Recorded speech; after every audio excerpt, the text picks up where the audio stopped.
নমস্কার বন্ধুরা, আপনারা দেখছেন কুকিং হাউস অফ অনিমা।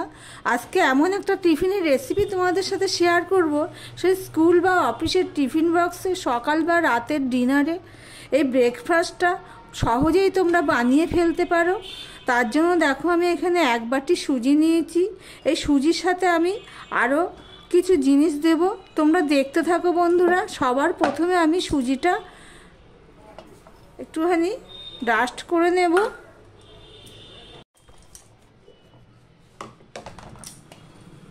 দেখো বন্ধুরা, সুজিটা মোটামুটি পাউডার হয়ে গেছে। এবার আমি দেখো এখানে চিড়ে নিয়ে নিয়েছি। এই চিড়েটাকে আমি চেলে নিয়েছি ঝুড়িতে। এবার এর থেকে আমি এক বাটি চিড়ে দিয়ে দেব। আমি যতক্ষণ পরিমাণ সুজি নিয়েছি ঠিক ততক্ষণ পরিমাণে আমি চিড়ে দিয়ে দিলাম। এবার এটাও আমি একটা পাউডার রেডি করে নেব। দেখো বন্ধুরা, সুজি আর চিড়েটা আমি পাউডার করে নিয়েছি। এবার আমি এটা একটা বাটিতে ঢেলে নিচ্ছি। এই পর্যন্ত যারা ভিডিওটি দেখছো লাইক দিয়ে কন্টিনিউ করো।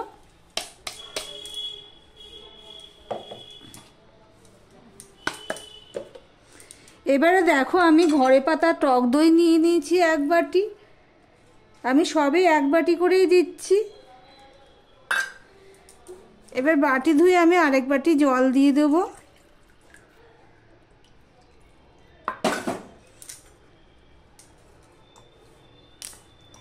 দেখো বন্ধুরা, আমি এই জল দিয়ে এটা মিশিয়ে নিয়েছি। এবার এর মধ্যে দিয়ে দিচ্ছি নুন। তোমরা না স্কিপ করো না, স্কিপ করলে বুঝতে পারবে না আমি কিসের পর কি দিচ্ছি, কি দিচ্ছি। এবার আমি হাফ চামচের মতো গোলমরিচ গুঁড়ো দিয়ে দেবো।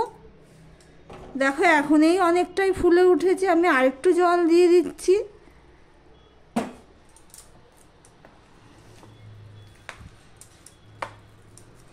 খুবই টেস্টফুল রেসিপি, আর বাচ্চারা বলো টিফিনে বলো খুবই উপযোগী একটা রেসিপি।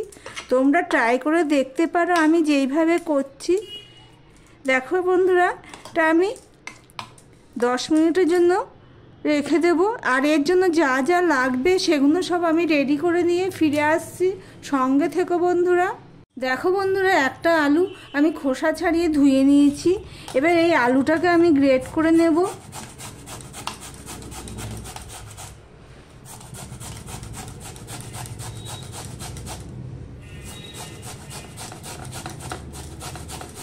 আমার ভিডিওটি যদি ভালো লেগে থাকে প্লিজ লাইক কমেন্ট শেয়ার করে দিও।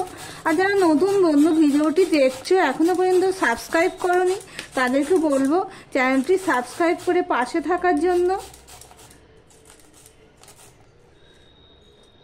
এখানে আমি কিছুটা কারি পাতা নিয়ে নিয়েছি, দেখতেই পাচ্ছ। এখানে আমি আদাটাও ঠিক ওই আলুর মতন গ্রেট করে নিয়েছি। আর এখানে নিয়ে নিয়েছি কারি পাতা। দেখতে থাকো বন্ধুরা। বন্ধুরা, এখানে একটা কড়াই বসিয়ে দিয়েছি, তেলও দেওয়া হয়ে গেছে, তেলটাও গরম হয়ে গেছে।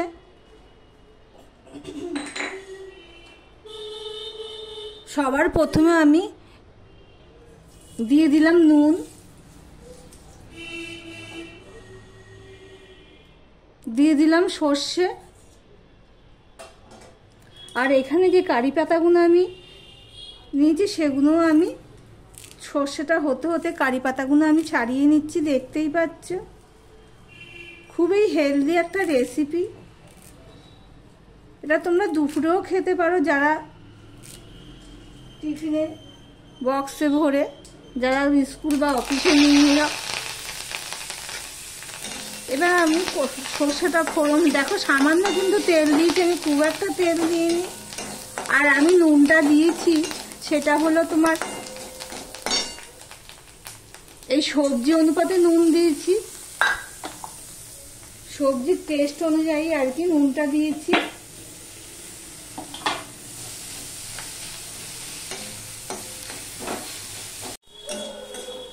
আমি এখানে যে সর্ষে আর কারি পাতাটা ফোড়নে দিয়েছি, এর জন্য স্বাদ দারুণ স্বাদ হবে, তো বলতে পারো দ্বিগুণ স্বাদ হবে শুধু সবজি দিয়ে করার থেকে।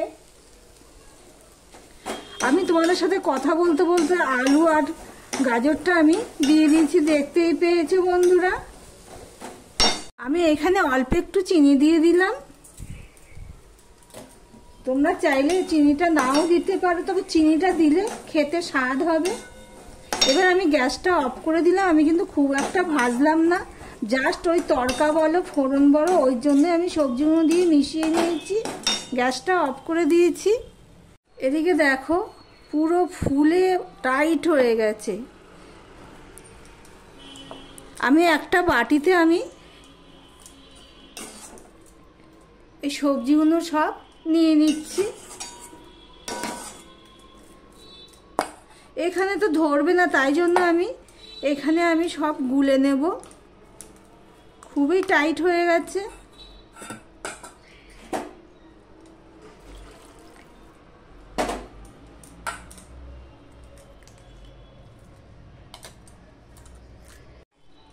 সম্পূর্ণটা আমি ঢেলে নিয়েছি। ঢেলে নিয়ে কিছুটা জল দিয়ে দিয়েছি। আমি বাটি ধুয়ে আর জলটাও আমি দিয়ে দিচ্ছি।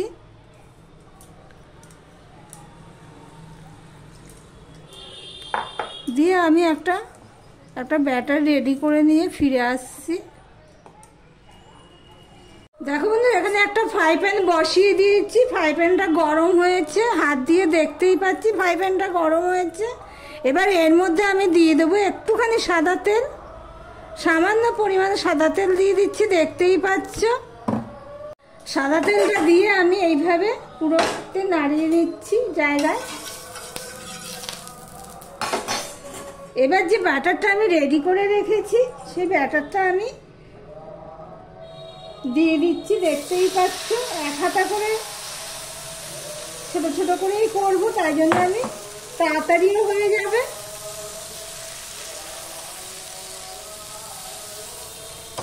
আমি দিয়ে ঢাকা দিয়ে দিয়েছি, সেটা আর করা হয়নি। দেখো এবার উপরটা দেখতেই পাচ্ছ। এবার আমি এটা আস্তে আস্তে এইভাবে উল্টে দেব। এক সাইড দিয়ে যে দিকটা শুকিয়ে গেছে সেদিকটা এইভাবে করে নিচ্ছি, দেখতেই পাচ্ছ। ভালো করে ফ্রাই প্যানটা গরম হয়ে গেলে আর আটকে থাকবে না, উঠে গেছে। এবার এই পিঠটা করে নিচ্ছি।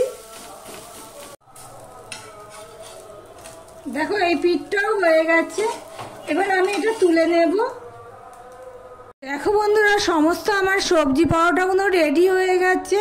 এটার তুমি টমেটো সস দিয়ে বা কোনো বাদামের চাটনি, ধনেপাতার চাটনি যে কোনো কিছু দিয়ে খাওয়া যাবে, আবার শুধুও খাওয়া হয়ে যাবে। করতে করতে তো শুধুই খেয়ে নিল এরা।